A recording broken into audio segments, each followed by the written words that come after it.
Hi students, welcome to part 2 of chapter 3, pair of linear equation in two variables. Part 1ൽ നമ്മൾ basic ആയിട്ടുള്ള കുറച്ച് കാര്യങ്ങൾ discuss ചെയ്തായിരുന്നു. അപ്പോൾ പാർട്ട് 2 കാണുന്നതിന് മുൻപായിട്ട് പാർട്ട് 1 കണ്ട് ബേസിക് ആയിട്ടുള്ള കാര്യങ്ങൾ മനസ്സിലാക്കിയതിന് ശേഷം മാത്രം പാർട്ട് 2ലെ വീഡിയോ കാണുക. ഓക്കെ, ക്ലാസ്സിലേക്ക് കിടക്കാം. Geometrical representation of linear equation. നമ്മൾ പോളിനോമിയൽ എന്ന് പറയുന്ന ചാപ്റ്ററിൽ ലീനിയർ ഇക്വേഷന്റെ ജോമെട്രിക്കൽ റെപ്രസെന്റേഷൻ ഒക്കെ ചെയ്ത് നോക്കിയതാണ്. അപ്പോൾ ലീനിയർ ഇക്വേഷനെ നമ്മൾ ജോമെട്രിക്കലി റെപ്രസെന്റ് ചെയ്യുമ്പോൾ നമുക്ക് കിട്ടുന്നത് എന്തായിരിക്കും? എപ്പോഴും ഒരു സ്ട്രെയിറ്റ് ലൈൻ ആയിരിക്കും കിട്ടുന്നത്. അപ്പോൾ ലീനിയർ ഇക്വേഷനെ ജോമെട്രിക്കലി റെപ്രസെന്റ് ചെയ്യുമ്പോൾ നമുക്ക് ഗ്രാഫിൽ കിട്ടുന്നത് എന്തായിരിക്കും? ഒരു സ്ട്രെയിറ്റ് ലൈൻ ആയിരിക്കും. അപ്പൊ ഇവിടെ ഈ ഒരു ചാപ്റ്ററിൽ വന്നിരിക്കുന്നത് പെയർ ഓഫ് ലീനിയർ ഇക്വേഷൻസ് ആണ്. അതായത് രണ്ട് ലീനിയർ ഇക്വേഷൻസിനെ കമ്പയർ ചെയ്യുന്ന ഒരു സിറ്റുവേഷൻ ആണ് ഈ ചാപ്റ്ററിൽ ഉള്ളത്. That geometrically representation of A pair of linear equation. അതായത് സിംഗിൾ ആയിട്ടുള്ള ഇക്വേഷൻ അല്ല, എ പെയർ ഓഫ് ഇക്വേഷൻസ് ആണ് ഇൻ ടു വേരിയബിൾസ്. ഇവിടെ മറ്റു പ്രത്യേകതയും കൂടിയുണ്ട്. ഇവിടെ രണ്ട് വേരിയബിൾ, അതായത് നമ്മൾ ഈ ചാപ്റ്ററിന്റെ ആദ്യം പറഞ്ഞ പോലെ തന്നെ എക്സാമ്പിൾ ആയിട്ട് പറയുകയാണെങ്കിൽ 2x + 3y അല്ലെ, ഇതെന്താണ്? ഈക്വൽ ടു 0 എന്ന് എഴുതുമ്പോൾ ഇത് ലീനിയർ ഇക്വേഷൻ ആണ്. കാരണം ഇവരുടെ എല്ലാം പവർ എന്താണ്? 1 ആണ്. Linear equation in to variable എന്ന് പറയുമ്പോൾ ഇവിടെ എക്സ് എന്ന് പറയുന്ന ഒരു വേരിയബിളും ഉണ്ട്, വൈ എന്ന് പറയുന്ന മറ്റൊരു വേരിയബിളും ഉണ്ട്. അപ്പോൾ ഇങ്ങനെയുള്ള ഇക്വേഷൻസിനെയാണ് നമ്മൾ എന്ത് പേര് വിളിക്കുന്നത്? Linear equation in to variable എന്ന് വിളിക്കുന്നത്. അപ്പോൾ ഇങ്ങനെയുള്ള പെയർ ഓഫ് ലീനിയർ ഇക്വേഷനെ നമ്മളൊരു ഗ്രാഫിലേക്ക് റെപ്രസെന്റ് ചെയ്യുമ്പോൾ അല്ലെങ്കിൽ ജോമെട്രിക്കലി റെപ്രസെന്റ് ചെയ്യുമ്പോൾ നമുക്ക് കിട്ടുന്നത് എന്തായിരിക്കും? ടു സ്ട്രെയിറ്റ് ലൈൻസ് ആയിരിക്കും. അതായത് ഒരു ലീനിയർ ഇക്വേഷനെ റെപ്രസെന്റ് ചെയ്യുമ്പോൾ ഒരു സ്ട്രെയിറ്റ് ലൈൻ കിട്ടുന്നു. അങ്ങനെയെങ്കിൽ രണ്ട് ലീനിയർ ഇക്വേഷൻസിനെ റെപ്രസെന്റ് ചെയ്യുമ്പോൾ നമുക്ക് രണ്ട് സ്ട്രെയിറ്റ് ലൈൻസ് ആയിരിക്കും കിട്ടുന്നത്. അപ്പൊ ഇവിടെ ഈ രണ്ട് സ്ട്രെയിറ്റ് ലൈൻസിനെയും, അപ്പൊ അങ്ങനെ കിട്ടുന്ന രണ്ട് സ്ട്രെയിറ്റ് ലൈൻസിനെയും നമ്മളൊന്ന് അതിനൊന്ന് കൺസിഡർ ചെയ്യുകയാണെങ്കിൽ അവർക്ക് ഒരു 3 പോസിബിലിറ്റീസ് ഉണ്ടാവാൻ സാധ്യതയുണ്ട്. അവിടെ ഫോളോയിങ് 3 പോസിബിലിറ്റീസ് ക്യാൻ ഹാപ്പൻ. അതായത് നമ്മളിങ്ങനെ റെപ്രസെന്റ് ചെയ്യുന്ന സമയത്ത് 3 പോസിബിലിറ്റീസ് ഉണ്ടാവും. ഓക്കെ, 3 പോസിബിലിറ്റീസ് ഉണ്ടാവും. ഒന്നുകിൽ എന്ത് ചെയ്യും? The intersect. അവർ തമ്മിൽ എന്ത് ചെയ്യും? ഇന്റർസെക്ട് ചെയ്യും. അതായത് ഒരു ലൈൻ ഇങ്ങനെ വരുന്നു, മറ്റൊരു ലൈൻ അതിനെ എന്ത് ചെയ്യുന്നു? ഇന്റർസെക്ട് ചെയ്യാം. ഓക്കെ, ഇന്റർസെക്ട് ചെയ്യാം. They are parallel. സെക്കൻഡ് കേസിൽ അവർ എങ്ങനെ ആയിരിക്കും? പാരലൽ ആയിരിക്കും. അവർ തമ്മിൽ എന്ത് ചെയ്യുന്നില്ല? ഇന്റർസെക്ട് ചെയ്യുന്നില്ല. They are coincident. കോഇൻസിഡന്റ് എന്ന് പറഞ്ഞാൽ ഒന്നിനു മുകളില് മറ്റൊന്ന് ആയിരിക്കും. ഓക്കെ, ഒന്നിനു മുകളിലായിരിക്കും മറ്റൊന്ന്.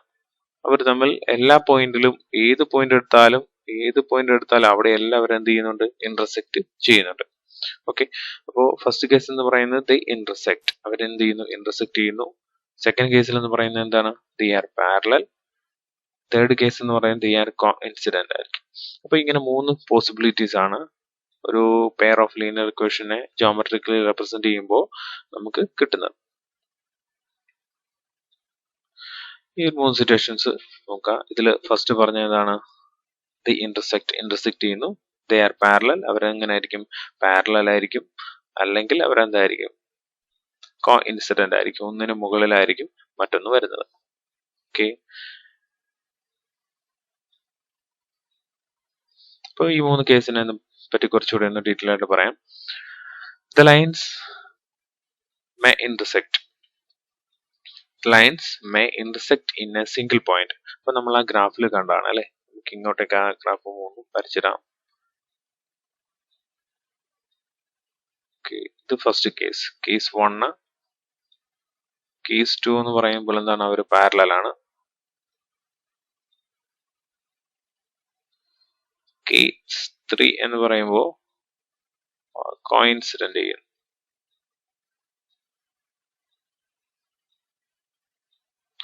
Okay, the lines may intersect in A single point. അപ്പൊ ഫസ്റ്റ് കേസിൽ the line may intersect in A single point. ഒരു സിംഗിൾ പോയിന്റിൽ അവർ എന്ത് ചെയ്യുന്നുണ്ട്? ഇന്റർസെക്ട് ചെയ്യുന്നുണ്ട്. In this case the pair of linear equations has A unique solution. അതായത് അവർ intersect ചെയ്യുന്ന point ആണ് സൊല്യൂഷൻ എന്ന് പറയുന്നത്. അങ്ങനെയാണെങ്കിൽ ഒരു പോയിന്റിൽ മാത്രമേ അവർ എന്ത് ചെയ്യുന്നുള്ളൂ, ഇന്റർസെക്ട് ചെയ്യുന്നുള്ളൂ. അതുകൊണ്ട് അവർക്ക് എന്തായിരിക്കും, ഒരു യൂണീക്ക് സൊല്യൂഷൻ ആയിരിക്കും കിട്ടുന്നത്. അപ്പൊ അങ്ങനെയുള്ള ഇക്വേഷൻസിനെ നമ്മൾ വിളിക്കുന്ന പേരാണ് കൺസിസ്റ്റന്റ് പെയർ ഓഫ് ഇക്വേഷൻസ് എന്നാണ് വിളിക്കുന്നത്. അപ്പൊ ഒന്നുകൂടെ പറയാം, the lines may intersect in A single point. അതായത് ഫസ്റ്റ് കേസ് 1 അവര് ഒരു പർട്ടിക്കുലർ സിംഗിൾ പോയിന്റിൽ എന്ത് ചെയ്യാം, ഇന്റർസെക്ട് ചെയ്യാം. അപ്പൊ ഇങ്ങനെ വരുന്ന കേസിൽ, ഒരു സിംഗിൾ പോയിന്റിൽ ഇന്റർസെക്ട് ചെയ്യുന്ന കേസിൽ the pair of equations has unique solution.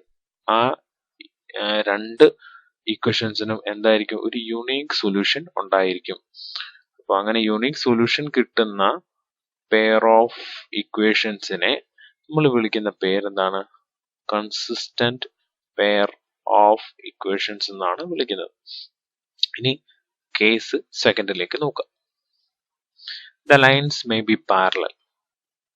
Lines എങ്ങനെ ആയിരിക്കും, പാരലൽ ആയിരിക്കും. In this case the equations have no solution.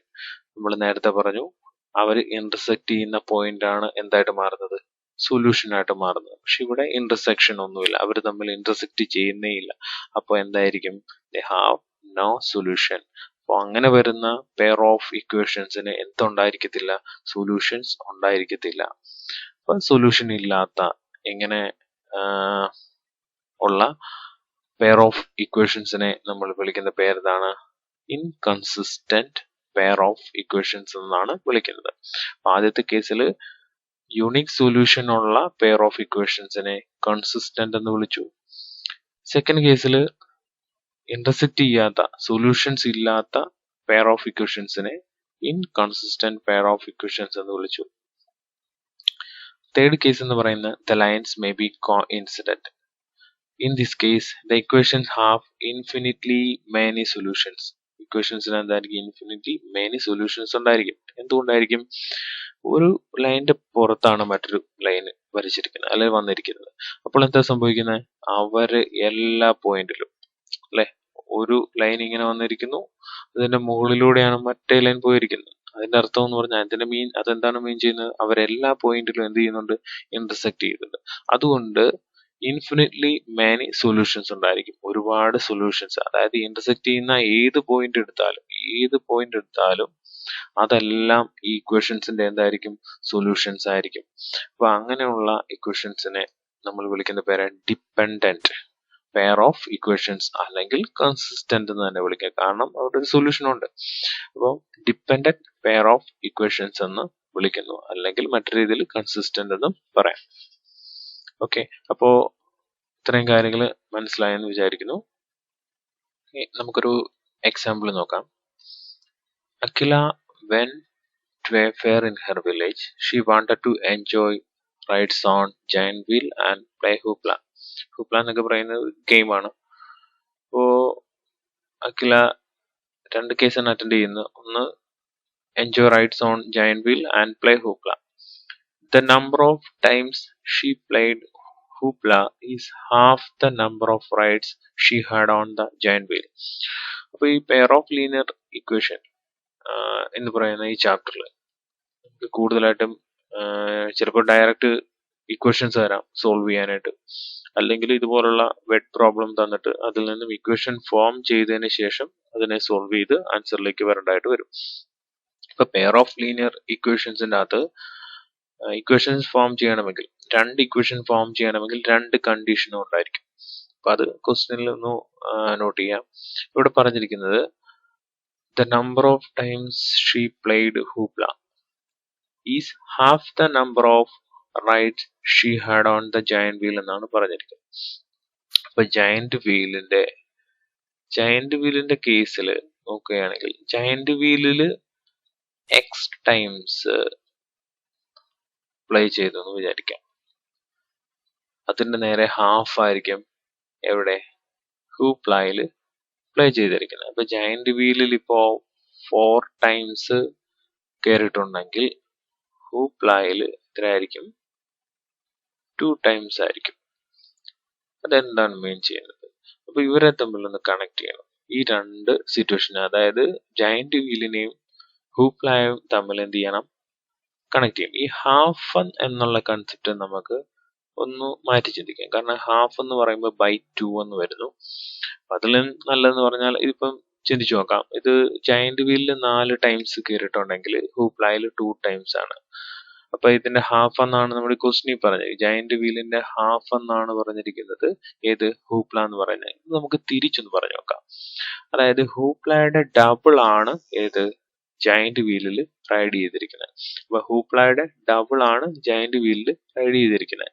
അപ്പൊ ഹാഫ് എന്ന് എടുക്കുമ്പോൾ ബൈ 2 എന്നൊരു ഫ്രാക്ഷൻ അവിടെ വരും. അപ്പൊ തിരിച്ചാണെങ്കിലോ ഹൂപ്ലയുടെ ഡബിൾ ആണ് ജയന്റ് വീൽ എന്ന് വരുമ്പോൾ നമുക്ക് ആ ഹാഫ് അല്ലെങ്കിൽ ബൈ 2 എന്നുള്ള ഒരു കൺസെപ്റ്റ് മാറിക്കിട്ടും. അപ്പൊ അങ്ങനെയൊക്കെ സാഹചര്യം പോലെ എന്ത് ചെയ്യുക, സിറ്റുവേഷൻ പോലെ നമുക്ക് ഹാൻഡിൽ ചെയ്യാൻ പറ്റും. അപ്പൊ നമുക്ക് ഫസ്റ്റ് എക്സാമ്പിൾ ആണ്. അപ്പം അതിൽ കുറച്ച് ബുദ്ധിമുട്ടുണ്ടായിരിക്കാം. കുറെ ചെയ്യുന്ന അനുസരിച്ച് നമ്മൾ എക്സാമ്പിൾസും ക്വസ്റ്റ്യൻസും ഒക്കെ ചെയ്യുന്ന അനുസരിച്ച് ആ ഒരു പ്രോബ്ലം നമുക്ക് മാറി വരും. പിന്നീട് വളരെ ഈസി ആയിട്ട് നമുക്ക് എല്ലാ ക്വസ്റ്റ്യനും തന്നെ അറ്റൻഡ് ചെയ്യാൻ പറ്റുകയും ചെയ്യും. അപ്പോൾ നമുക്ക് ഇതെങ്ങനെയാണ് ഈ സിറ്റുവേഷൻ ഹാൻഡിൽ ചെയ്യാൻ നോക്കാം. ഓക്കെ, ഞാനിവിടെ ജയന്റ് വീലിൽ എത്ര ടൈംസ് എക്സ് ടൈംസ് റൈഡ് ചെയ്തു എന്ന് വിചാരിക്കാം. എക്സ് ടൈംസ് റൈഡ് ചെയ്തു. അതുപോലെ തന്നെ ഹൂപ്ല ഗെയിം എത്ര ടൈംസ് പ്ലേ ചെയ്തു, വൈ ടൈംസും പ്ലേ ചെയ്തു എന്ന് വിചാരിക്കാം. അപ്പൊ ജയന്റ് വീലിൽ എക്സ് ടൈംസും ഹൂപ്ലായിൽ വൈ ടൈംസും ഇവർ തമ്മിലുള്ള ഒരു കണക്ഷൻ പറഞ്ഞിട്ടുണ്ട്. ഇവർ തമ്മിലുള്ള റിലേഷൻ പറഞ്ഞിരിക്കുന്നത് ഇപ്പോ ജയന്റ് വീലിൽ പ്ലേ ചെയ്തത് ഹൂപ്ലായുടെ ഡബിൾ ആണ്. ക്വസ്റ്റിന് പറഞ്ഞിരിക്കുന്നത് ജയന്റ് വീലിൽ റൈഡ് ചെയ്തതിന്റെ ഹാഫ് ആണ് ഹൂപ്ലായിൽ പ്ലേ ചെയ്തിരിക്കുന്നത്. അങ്ങനെയെങ്കിൽ നമുക്ക് തിരിച്ചെന്തിച്ചു കഴിഞ്ഞാൽ എങ്ങനെ കിട്ടും? ഹൂപ്ലായിൽ പ്ലേ ചെയ്തതിന്റെ ഡബിൾ ആണ് ഏതെന്ന് പറയുന്നത് ജയന്റ് വീലിൽ റൈഡ് ചെയ്തിരിക്കുന്നത്. ഒരു എക്സാമ്പിളും കൂടെ വെച്ച് നമുക്കത് പറയാം. എക്സാമ്പിൾ പറയുമ്പോൾ എന്താണ് ഇതിന് മീനിങ്? ഞാൻ നേരത്തെ പറഞ്ഞ പോലെ എക്സാമ്പിൾ അല്ലെ, 2 × 2. ഓക്കെ, ഇതില് ജയന്റ് വീൽ റൈഡ് ചെയ്തിരിക്കുന്നത് 4 ടൈംസ് ആണെന്ന് വിചാരിക്കുക. അതുപോലെ തന്നെ ഹൂപ്ലായിൽ പ്ലേ ചെയ്തിരിക്കുന്നത് 2 ടൈംസ് ആണെന്ന് വിചാരിക്കാം. അപ്പോൾ നേരത്തെ പറഞ്ഞ പോലെ തന്നെ നമുക്ക് നോക്കാം. ക്വസ്റ്റിന് പറഞ്ഞ അനുസരിച്ച് നോക്കുക. ജയന്റ് വീലിൽ 4 ടൈംസ് പ്ലേ ചെയ്ത് കഴിഞ്ഞാൽ അതിന്റെ ഹാഫ് ടൈംസ് എവിടെ പ്ലേ ചെയ്തിട്ടുണ്ട്? ഹൂപ്ലായിൽ പ്ലേ ചെയ്തിട്ടുണ്ട്. അപ്പോൾ നമ്മൾ അതിനെ മറ്റു രീതിയിൽ എങ്ങനെ റെപ്രസെന്റ് ചെയ്യാം? ഹാഫ് എന്ന് പറയുന്ന കൺസെപ്റ്റ് ഒഴിവാക്കാൻ വേണ്ടി എങ്ങനെ എഴുതാം? ഹൂപ്ലായിൽ എത്ര ടൈംസ് ആണോ പ്ലേ ചെയ്ത് അതിന്റെ ഡബിൾ ആയിരിക്കും എന്തെന്ന് പറയുന്നത് ജയന്റ് വീലിൽ റൈഡ് ചെയ്തിരിക്കുന്നത്. അതായത് 2 × 2 എന്താണ് 4 ആണ് അല്ലെ. 4 ടൈംസ് ആണ് എന്ത് ചെയ്തിരിക്കുന്നത്? അതായത് ഹൂപ്ലായിൽ പ്ലേ ചെയ്തതിന്റെ ഡബിൾ ആണ് ഏതെന്ന് പറയുന്നത് ജയന്റ് വീൽ റൈഡ് ചെയ്തിരിക്കുന്നത്. അപ്പൊ നമുക്ക് ഇക്വേഷൻസിനെ എങ്ങനെ മാറ്റാം? x = 2y എന്ന് പറയുന്ന ഫോർമാറ്റിലേക്ക് മാറ്റാം. അപ്പൊ ഇക്വേഷൻസ് എഴുതുന്ന സമയത്ത് നമുക്ക് എന്നെ ഒന്ന് ചേഞ്ച് ചെയ്യാം. എങ്ങനെ എഴുതാം? x ഈ -2y ഇങ്ങോട്ടേക്ക് വരുമ്പോൾ x - 2y = എന്തെന്ന് എഴുതാം? 0 എന്ന് എഴുതാം. ഇതാണ് ഇക്വേഷൻ നമ്പർ 1 എന്ന് പറയുന്നത്. അപ്പൊ പെയർ ഓഫ് ലീനിയർ ഇക്വേഷനകത്ത് ഫസ്റ്റ് 1 കിട്ടിയിട്ടുണ്ട്. അതേതാണ്? x - 2y = 0. ഇനി നമ്മൾ അടുത്ത കണ്ടീഷൻ നോക്കാം. അപ്പോ ഈച്ച് റൈഡ് കോസ്റ്റ് 3. അപ്പോൾ ഇവിടെ പറഞ്ഞിരിക്കുന്നത് ഈച്ച് റൈഡ് കോസ്റ്റ് 3. അതായത് ജയന്റ് വീലില് ഒരു റൈഡിന് 3 rupees ആണ് അല്ലെ, 3 rupees ആണ്. അതുപോലെ തന്നെ ഹൂപ്ലായിൽ ഒരു റൈഡിന് 4 rupees ആണ്. എത്രയാണ്? 4 rupees ആണ്. ടോട്ടൽ എത്ര റുപ്പീസ് സ്പെൻഡ് ചെയ്തിട്ടുണ്ട്? ടോട്ടൽ 20 rupees സ്പെൻഡ് ചെയ്തിട്ടുണ്ട്. അപ്പൊ നമുക്കിവിടെ അറിയത്തില്ല. കാരണം ജയന്റ് വീലില് ഒരു റൈഡിന് 3 rupees ആണ്. ഹൂപ്ലായിൽ എന്താണ്? ഒരു പ്ലേക്ക് എന്താണ്? 4 rupees ആണ്. ഇവിടെ നോക്കുക, നമ്മൾ ജയന്റ് വീലിൽ എത്ര ടൈംസ് റൈഡ് ചെയ്തെന്ന് അറിയില്ല. അതുപോലെ തന്നെ ഹൂപ്ല എത്ര ടൈംസ് പ്ലേ ചെയ്തെന്നും അറിയത്തില്ല. പക്ഷെ എത്ര റുപ്പീസ് സ്പെൻഡ് ചെയ്തിട്ടുണ്ട്? 20 rupees സ്പെൻഡ് ചെയ്തിട്ടുണ്ട്. അപ്പൊ അതിൽ നിന്നും ഇക്വേഷനിലേക്ക് എങ്ങനെ വരാൻ പറ്റും? അതായത് എത്ര ടൈംസ് എന്നുള്ളത് നമ്മൾ ഇവിടെ എടുത്തിട്ടുണ്ട്. Giant wheel X times play ചെയ്തിട്ടുണ്ട്, ഹൂപ്ല വൈ ടൈംസും പ്ലേ ചെയ്തിട്ടുണ്ട്. അപ്പൊ നമുക്ക് എങ്ങനെ എഴുതാം? ജയന്റ് വീലിന്റെ കേസിൽ നോക്കുമ്പോൾ 3 × x ഇത് നമ്പർ ഓഫ് ടൈംസ് ആണ്. എത്ര റുപ്പീസ്? ഒരു ടൈംസ്, അതായത് എക്സ് ടൈംസ് പ്ലേ ചെയ്തിട്ടുണ്ട്, ഒരു റൈഡിന് 3 റുപ്പീസുമാണ്. ഓക്കെ, പ്ലസ് 4y, എത്ര ടൈംസ് ആണ് ഹൂപ്ല പ്ലേ ചെയ്തിരിക്കുന്നത്? y ടൈംസ് പ്ലേ ചെയ്തിട്ടുണ്ട്, ഒരു പ്ലേക്ക് 4 റുപ്പീസുമാണ്. ടോട്ടൽ എത്ര സ്പെൻഡ് ചെയ്തിട്ടുണ്ട്? 20 റുപ്പീസ് സ്പെൻഡ് ചെയ്തിട്ടുണ്ട്. അപ്പോൾ 3x പ്ലസ് അല്ലെ, അതായത് ജയന്റ് വീലിൽ എക്സ് ടൈംസ് പ്ലേ ചെയ്തിട്ടുണ്ട്, ഒരു പ്ലേക്ക് അല്ലെങ്കിൽ ഒരു റൈഡിന് 3 റുപ്പീസ്. അപ്പൊ അങ്ങനെ ജയന്റ് വീലിൽ ടോട്ടൽ നമുക്ക് ഇവിടുന്ന് കിട്ടും. ഇതുപോലെ തന്നെ പ്ലസ്, ഇപ്പം എമൗണ്ട് അല്ലേ വന്നിരിക്കുന്നത്, ആദ്യത്തെ എത്ര രൂപ ചെലവായി, അതിന്റെ കൂട്ടത്തിൽ ഹൂപ്ലായിൽ പ്ലേ ചെയ്ത എമൗണ്ടും കൂടി ആഡ് ചെയ്യുമ്പോൾ നമുക്ക് എത്ര കിട്ടും? ടോട്ടൽ 20 റുപ്പീസ് സ്പെൻഡ് ചെയ്തിട്ടുണ്ട്. അപ്പോൾ y ടൈംസ് എവിടെ പ്ലേ ചെയ്തിട്ടുണ്ട്? ഹൂപ്ല പ്ലേ ചെയ്തിട്ടുണ്ട്, അതിൽ ഒരു ടൈംസ് പ്ലേ ചെയ്യുന്നതിന് എത്ര റുപ്പീസ് ആണ്? 4 റുപ്പീസ് ആണ്. അപ്പൊ ടോട്ടൽ കോസ്റ്റ് ആണ് ഇവിടെ കാൽക്കുലേറ്റ് ചെയ്തിരിക്കുന്നത്. 3x plus 4y is equal to 20 എന്ന ആൻസർ കിട്ടുന്നുണ്ട്. അപ്പൊ ഇവിടെ ഒരു ഇക്വേഷൻ ആണ് നമുക്ക് ഇവിടെ കിട്ടുന്ന ആൻസറിലെ ഇക്വേഷൻ ആണ് കിട്ടുന്നത്. ഇത് എന്താണ്? സെക്കൻഡ് ഇക്വേഷൻ ആണ്. സെക്കൻഡ് ഇക്വേഷൻ ആണ്. ഇവിടെ പെയർ ഓഫ് ഇക്വേഷൻസ് നമുക്ക് കിട്ടുന്നത് X minus 2y is equal to 0 first equation, second equation 3x plus 4y is equal to 20 എന്നുള്ളതാണ് കിട്ടിയിരിക്കുന്നത്. പിന്നെ ഈ രണ്ട് ഇക്വേഷൻസിനെ നമുക്ക് എന്ത് ചെയ്യാം? ഗ്രാഫിക്കലി ഒന്ന് റെപ്രസെന്റ് ചെയ്യാം. അതിൽ നിന്നും എന്ത് സൊല്യൂഷൻ ആണ് കിട്ടുന്നതെന്ന് നോക്കാം. അപ്പോ പെയർ ഓഫ് ഇക്വേഷൻസ് നമുക്ക് കിട്ടിയിരിക്കുന്ന ഏതൊക്കെയാണ്? X minus 2y is equal to 0 and 3x plus 4y is equal to 20. നമുക്ക് ഇതിനെ ഇനി എന്ത് ചെയ്യാം? ഗ്രാഫിക്കലി റെപ്രസെന്റ് ചെയ്യാം. ഗ്രാഫിക്കലി റെപ്രസെന്റ് ചെയ്യുമ്പോൾ നമുക്ക് എക്സിന്റെ വൈയുടെയും കറസ്പോണ്ടിങ് വാല്യൂസ് കോർഡിനേറ്റ്സ് കണ്ടുപിടിക്കണം. therefore നമ്മൾ നേരത്തെ ചെയ്ത പോലെ പോളിനോമിയൽ എന്ന് പറയുന്ന ചാപ്റ്ററിലൊക്കെ ചെയ്ത പോലെ തന്നെ ഇവിടെ ചെയ്യുക. അതായത് എക്സ് ഈസ് ഈക്വൽ ടു നമുക്ക് എന്ത് കിട്ടും? 2y എന്ന് കിട്ടും. ഇവിടെ വൈയുടെ വാല്യൂ കണ്ടുപിടിക്കുക. y ഈസ് ഈക്വൽ ടു എന്താവും? x ബൈ 2 എന്നാവും. y is equal to x by 2 എന്ന് കിട്ടും. അപ്പോൾ y ഈസ് ഈക്വൽ ടു എത്രയെന്ന് കിട്ടി? x ബൈ 2 എന്ന് കിട്ടി. അതായത് എക്സിന് വാല്യൂ ഇട്ട് കൊടുക്കുമ്പോൾ കറസ്പോണ്ടിങ് ആയിട്ടുള്ള വാല്യൂ ആർക്ക് കിട്ടും? വൈക്ക് കിട്ടും. നമുക്കിനെ എക്സ് കോളം വരയ്ക്കുന്നു.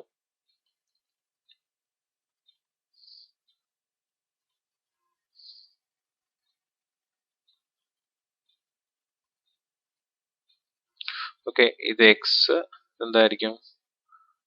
y is equal to x by 2. അപ്പൊ എക്സിന് വാല്യൂ സബ്സ്റ്റിറ്റ്യൂട്ട് ചെയ്യണം. അപ്പൊ സബ്സ്റ്റിറ്റ്യൂട്ട് ചെയ്യുമ്പോൾ ഫ്രാക്ഷൻ വരാതെ നോക്കുക. വൈയുടെ വാല്യൂ ഫ്രാക്ഷൻ വരാതെ നോക്കണമെങ്കിൽ ഒരു കാര്യം ശ്രദ്ധിച്ചാൽ മതി. മുകളില് എക്സിന്റെ വാല്യൂ 0യോ അല്ലെങ്കിൽ 2ന്റെ മൾട്ടിപ്പിൾസോ ആയിരിക്കണം. അപ്പോ നമുക്ക് ഉറപ്പായിട്ടും വൈയുടെ വാല്യൂ എന്താവത്തില്ല?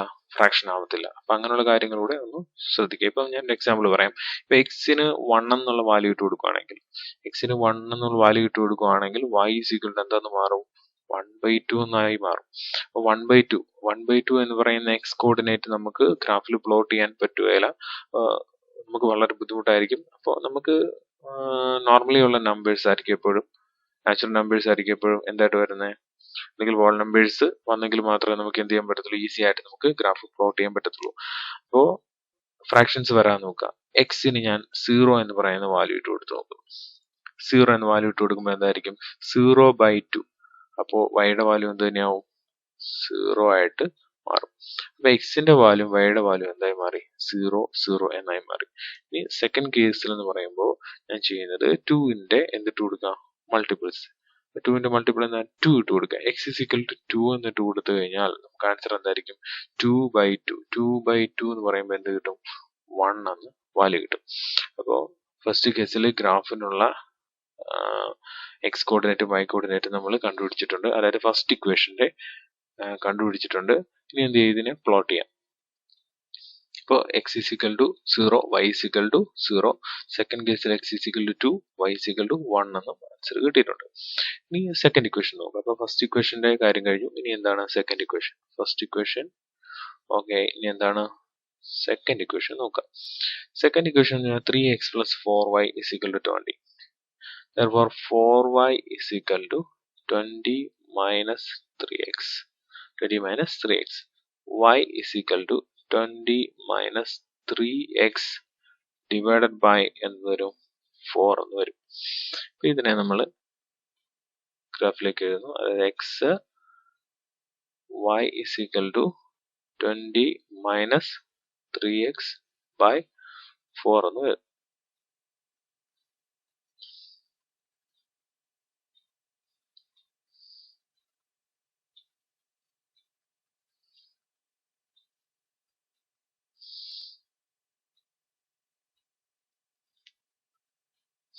ഓക്കെ, അപ്പൊ ഇവിടെയും ഫ്രാക്ഷൻ വരാതെ ശ്രദ്ധിക്കുക. അപ്പൊ ഫ്രാക്ഷൻ വരാതെ ശ്രദ്ധിക്കാൻ വേണ്ടി ഒരു കാര്യം നോക്കിയാൽ മതി. ഇവിടെ 20 നോക്കാം. 20 എന്ന് പറയുന്ന 4 കൊണ്ട് എന്ത് ചെയ്യാൻ പറ്റുന്നതാണ്? ഡിവൈഡ് ചെയ്യാൻ പറ്റുന്നത്. അങ്ങനെയാണെങ്കിൽ ഈ 3xന്റെ വാല്യൂ എത്ര വെച്ച് ഡിവൈഡ് ചെയ്യാൻ പറ്റണം? 4 വെച്ച് ഡിവൈഡ് ചെയ്യാൻ പറ്റിയെങ്കിൽ ഇവിടെ എന്ത് വരത്തില്ല? ഫ്രാക്ഷൻസ് വരത്തില്ല. നോക്കുക, 20 മൈനസ് 3x. ഇപ്പൊ 20യെ 4 വെച്ച് എന്ത് ചെയ്യാൻ പറ്റും? ഡിവൈഡ് ചെയ്യാൻ പറ്റുന്നുണ്ട്. അങ്ങനെയാണെങ്കിൽ 3xനെയും എന്ത് ചെയ്യാൻ പറ്റണം? ഡിവൈഡ് ചെയ്യാൻ പറ്റണം അല്ലെ? 20/4 3x/4 മൈനസ് 3x/4. അപ്പൊ 3xനെ എന്ത് ചെയ്യണം? ഡിവൈഡ് ചെയ്യാൻ പറ്റണം. ഒരു കാര്യം ചെയ്താൽ മതി. ഈ എക്സിന്റെ വാല്യൂവിനെ 3 വെച്ച് മൾട്ടിപ്ലൈ ചെയ്യുമ്പോൾ അത് 4 വെച്ച് എന്ത് ചെയ്യാൻ പറ്റണം? ഡിവൈഡ് ചെയ്യാൻ പറ്റണം. അല്ലെങ്കിൽ 3xന്റെ വാല്യൂ എന്തായി മാറണം? 0 ആയിട്ട് മാറണം. ഇപ്പൊ രണ്ട് കണ്ടീഷനാണ്.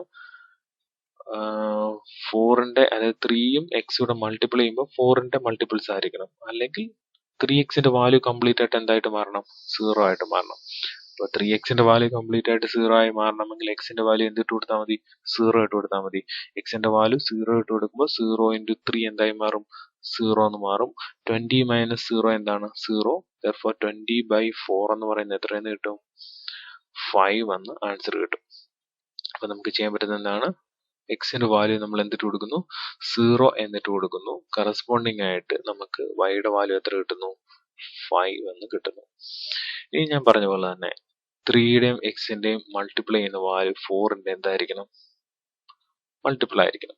അങ്ങനെയാണെങ്കിൽ നമ്മൾ നോക്കാം, 3 × 4 എന്താണ്? 12 ആണ് അല്ലെ? 3 × 4 12 ആണ്. അല്ലെ? 3 × 4 12 ആണ്. ഈ 12നെ എത്ര വെച്ച് ഡിവൈഡ് ചെയ്യാൻ പറ്റും? 4 വെച്ച് ഡിവൈഡ് ചെയ്യാൻ പറ്റും. അപ്പോ നമുക്ക് എക്സിന്റെ വാല്യൂ നെക്സ്റ്റ് എന്തിട്ട് കൊടുക്കാം? 4 എന്നിട്ട് കൊടുക്കാം. 4 എന്ന് ഇട്ട് കൊടുക്കാം. അപ്പോൾ എക്സിന്റെ വാല്യൂ 4 ഇടുമ്പോൾ നോക്കുക, 4 × 3 12 ആണ്. അപ്പൊ 20യിൽ നിന്നും 12 എന്ത് ചെയ്യണം? മൈനസ് ചെയ്യണം. 20യിൽ നിന്നും 12 മൈനസ് ചെയ്യുമ്പോൾ നമുക്ക് എന്തായിരിക്കും കിട്ടുന്നത്? 20യിൽ നിന്നും 12 മൈനസ് ചെയ്യുമ്പോൾ നമുക്ക് എത്ര കിട്ടും? 8 എന്ന് കിട്ടും. 8. പിന്നെ ബാക്കി ബാലൻസ് ഡിനോമിനേറ്റർ ആയിട്ട് ആരുണ്ട്? 4 ഉണ്ട്. അപ്പോൾ 8/4 എന്ന് പറഞ്ഞാൽ എന്തായിരിക്കും? 2 ആയിരിക്കും കിട്ടുന്നത്. അപ്പൊ നമുക്ക് ഗ്രാഫിനുള്ള എല്ലാ കാര്യങ്ങളും റെഡി ആയിട്ടുണ്ട്. അതായത് ഫസ്റ്റ് ഇക്വേഷൻ ബേസ് ചെയ്തിട്ട് എക്സ് കോർഡിനേറ്റിന്റെ വൈ കോർഡിനേറ്റിന്റെ വാല്യൂ കണ്ടുപിടിച്ചു. അതുപോലെ തന്നെ സെക്കൻഡ് ഇക്വേഷനെ ബേസ് ചെയ്തിട്ട് എക്സ് കോർഡിനേറ്റും വൈ കോർഡിനേറ്റും വാല്യൂസ് നമ്മൾ എന്ത് ചെയ്തിട്ടുണ്ട്? കണ്ടുപിടിച്ചിട്ടുണ്ട്. ഇനി ഇത് എന്ത് ചെയ്യുക? ഒരു ഗ്രാഫിലേക്ക് പ്ലോട്ട് ചെയ്യാം. ഓക്കെ, നമുക്ക് കിട്ടിയിരിക്കുന്ന വാല്യൂസിനെ നമ്മളൊരു ഗ്രാഫിലേക്ക് പ്ലോട്ട് ചെയ്യുമ്പോൾ ഒരു സിംഗിൾ ഗ്രാഫിലേക്ക് തന്നെ രണ്ട് ഇക്വേഷൻസ് നമ്മൾ പ്ലോട്ട് ചെയ്യുന്നു. ഇപ്പൊ ഫസ്റ്റ് ഇക്വേഷൻ ഏതായിരുന്നു? എക്സ് മൈനസ് അല്ലെ? First equation X minus 2y is equal to 0 എന്നുള്ളതായിരുന്നു ആ ഇക്വേഷൻ. ആ ഇക്വേഷൻ റെപ്രസെന്റ് ചെയ്യുമ്പോൾ നമുക്ക് കിട്ടിയിരിക്കുന്ന എക്സ് കോർഡിനേറ്റും വൈ കോർഡിനേറ്റിനും വാല്യൂസ് എന്ന് പറയുന്നത് എന്തായിരിക്കും? ആദ്യം 0 0 ആയിരുന്നു. 0 0 എന്ന് പറയുന്നത് ഒറിജിൻ ആണ്. 0 0. സെക്കൻഡ് കേസിൽ നമുക്ക് കിട്ടിയത് എന്തായിരുന്നു? 2 1 ആയിരുന്നു. അപ്പോൾ 0 0യും 2 1നെയും കൂടെ കണക്ട് ചെയ്തുകൊണ്ട് എന്ത് വരച്ചിരിക്കുന്നു? ഒരു ലൈൻ വരച്ചിരിക്കുന്നു. അതാണ് X minus 2y is equal to 0. അപ്പോൾ ഈ ഒരു ലൈൻ റെപ്രസെന്റ് ചെയ്യുന്ന എന്തിനാണ്? X minus 2y is equal to 0 എന്ന് പറയുന്ന ഇക്വേഷനെയാണ് റെപ്രസെന്റ് ചെയ്യുന്നത്. ഇനി സെക്കൻഡ് നോക്കാം. സെക്കൻഡ് ഇക്വേഷൻ എന്തായിരുന്നു? 3x plus 4y is equal to 20 എന്നുള്ളതായിരുന്നു equation. 3x plus 4y is equal to 20. അപ്പൊ അതിൽ നമുക്ക് ആദ്യം കിട്ടിയിരിക്കുന്ന കോർഡിനേറ്റ്സ് എന്തായിരുന്നു? ആദ്യത്തെ കോർഡിനേറ്റ്സ് എന്ന് പറയുന്നത് 0 5ഉം പിന്നെ എന്തായിരുന്നു? 4 2 ആയിരുന്നു അല്ലെ? 0 5ഉം 4 2. അപ്പൊ 0 5ഉം 4 2ഉം അല്ലെ? 0 5 എന്താണ്? 0 ഇത് എക്സിന്റെ വാല്യൂ ആണ്. എക്സിന്റെ വാല്യൂ ഇതാണ് വൈയുടെ വാല്യൂ. ഇതാണ് എക്സിന്റെ വാല്യൂ. ഇതെല്ലാം എന്താണ്? എക്സിന്റെ വാല്യൂ. ഫസ്റ്റിലെ എക്സിന്റെ വാല്യൂ, സെക്കൻഡിലെ വൈയുടെ value. X value, y value. Okay, അപ്പോ ഫസ്റ്റ് 0.5 ആണ് കിട്ടിയിരിക്കുന്നത്. സെക്കൻഡ് വൺ നമുക്ക് കിട്ടിയിരിക്കുന്നത് എന്താണ്? 4.2 ആണ്. 4.2 ആണ്. ഇവരെ തമ്മിൽ കണക്ട് ചെയ്തും എന്ത് വരയ്ക്കാം? ഈ രണ്ട് കോർഡിനേറ്റ്സിനെ തമ്മിൽ കണക്ട് ചെയ്ത് നമ്മൾ ലൈൻ വരച്ചിരിക്കുന്നു. അപ്പൊ ഈ രണ്ട് ലൈനും ഇന്റർസെക്ട് ചെയ്യുന്ന പോയിന്റ് 4.2 എന്താണ്? നമ്മൾ ഈ വരച്ചിരിക്കുന്ന ഈ ലൈനിന്റെ ഒരു പോയിന്റ് ആയിരുന്നു.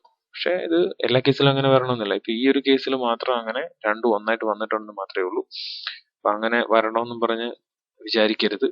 ഈ രണ്ട് ലൈൻ അത് നമ്മൾ എടുക്കുന്ന വാല്യൂ പോലെ ഇരിക്കും. ഇവിടെ 4.2ഉം ആദ്യത്തെ സെക്കൻഡ് ഇക്വേഷന്റെ കോർഡിനേറ്റ്സ് 4.2ഉം ഇവർ തമ്മിൽ ഇന്റർസെക്ട് ചെയ്യുന്ന പോയിന്റും 4.2 ആയെന്ന് മാത്രമേ ഈ ഒരു കേസിൽ ആയെന്ന് മാത്രമേ ഉള്ളൂ. എല്ലാ കേസിലും അങ്ങനെ ആവത്തില്ല.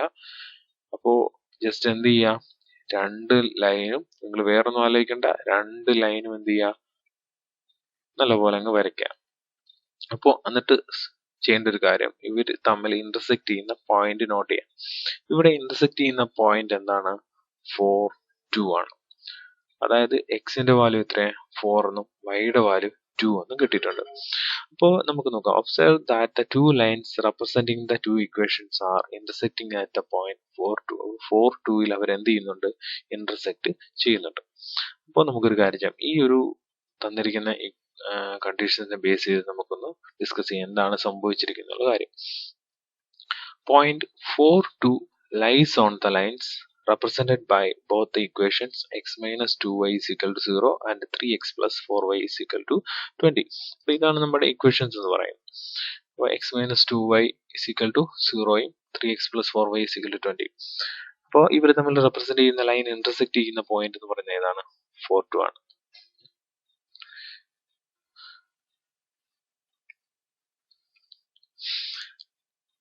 അപ്പോൾ നമുക്ക് നോക്കാം. This is the only common point. അപ്പൊ ഈ രണ്ട് ഇക്വേഷൻസിനെ കോമൺ പോയിന്റ് എന്ന് പറയുന്നത് എന്ത് മാത്രമാണ്? 4.2 എന്ന് പറയുന്ന ആ പോയിന്റ് മാത്രമാണ്. അപ്പൊ നമുക്ക് ഈ കിട്ടിയിരിക്കുന്ന ആൻസർ ശരിയാണോ എന്ന് നമുക്കൊന്ന് വെരിഫൈ ചെയ്യാം. Let us verify algebraically that x is equal to 4, y is equal to 2 is a solution of the given pair of equations. അപ്പൊ തന്നിരിക്കുന്ന ഇക്വേഷൻസിന്റെ സൊല്യൂഷൻ ആണോ അല്ലയോ എന്ന് നമുക്ക് എന്ത് ചെയ്യാം? ചെക്ക് ചെയ്ത് നോക്കാം. അപ്പൊ അതിനുവേണ്ടി എന്താ ചെയ്യേണ്ടത്? നമുക്ക് എക്സിന്റെ വൈയുടെ വാല്യൂ ഇക്വേഷൻസിലേക്ക് എന്ത് ചെയ്യാം? സബ്സ്റ്റിറ്റ്യൂട്ട് ചെയ്യാം.